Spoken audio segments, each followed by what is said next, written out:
Hey Virgo, what's going on? Robin here with AriesFireTarot. Thanks for joining me today. So guys, I'm going to focus on wealth and abundance readings today, and I think the viewers really like to focus on money and where it's coming from and stuff like that. So that's why I dedicate readings for you guys to have a look at, you know, what your financial strengths are and what your weakness could be, and any potential for an increased amount of money to come into your life. So that's why I like to do these readings, and I hope you enjoy it. Just do keep in mind that it is a general read for you. And yeah, let me know what your favorite card is out of the reading and what resonated for you the most. So just a heads up, my dog is kind of walking around and I have parquet flooring, so you might hear some clicking in the background. But hopefully she'll go sit down. Yeah. So anyway, guys, please take a second to comment and subscribe to the channel. And she listened to my mind meld and she's going to sit down now. So I'm just going to jump into the reading. So we're going to look at your financial challenge in May 2020. Let me do a deck cut here. So we've got the Seven of Earth. So this is saying to me you might have a hard time sort of organizing yourself for the future, right? And deciding how much money you should save.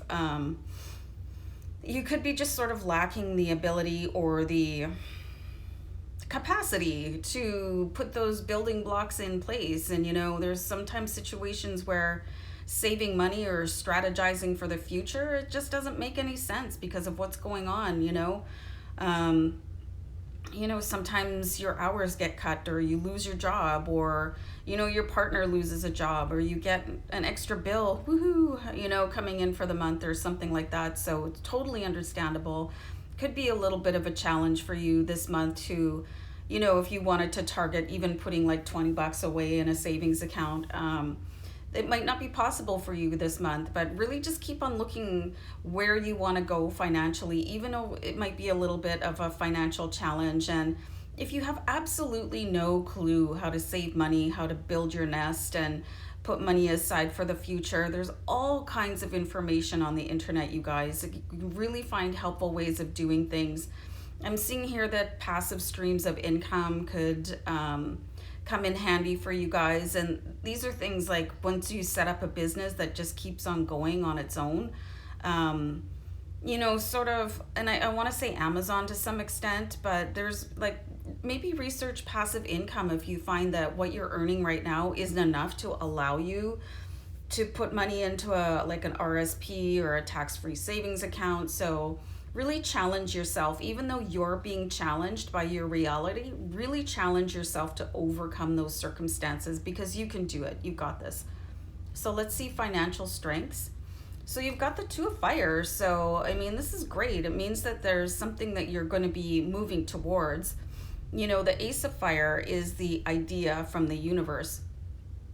And the Two of Fire is like striking out on that journey and looking sort of brightly ahead here. And you might want to check out spirit animal giraffe, because we've got this big, beautiful giraffe that appears in your reading here right now. So maybe you got an idea from watching my videos, like, oh, okay, well, what's passive income and how can I get in on that? Or, you know, how can I save money and what's the minimum I could save without it really affecting me? You know, and even if you start off with $5, you guys, like, try something and just have it kind of come out of your bank account. And I just really wanted to talk about where you can get an idea from the universe and move on.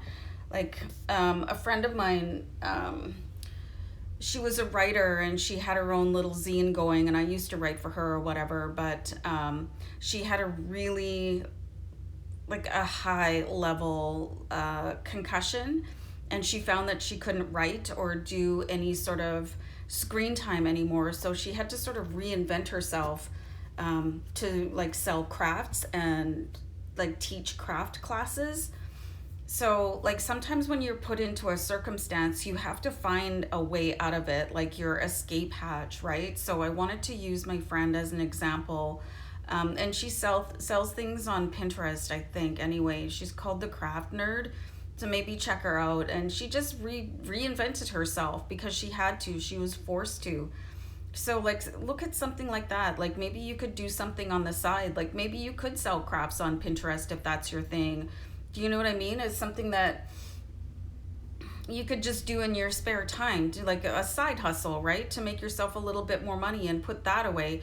But I'm seeing here where the future is becoming more and more important to you. So let's look at where you will find your abundance. So we've got the Ace of Fire, sorry guys, the Ace of Water. So this is going to be something that you're really passionate about too.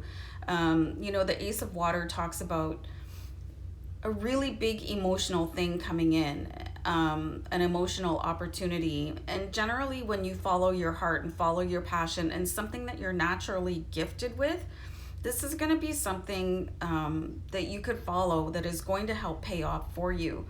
So, and I keep seeing for some of you that like selling things on Pinterest could be really helpful to you. You know, if you're a crochet person, I find that a lot of people on my channel are ladies. So, you know, if you're a crochet person, like maybe you could crochet things and sell them on Pinterest. Or if you're an artist, maybe you could do some paintings and sell them at a farmer's market. You know, it doesn't have to be complicated. You know, you can just take whatever it is that you're interested in and make it work for you. You know what I mean? So you've got a definite opportunity to increase whatever your income is right now.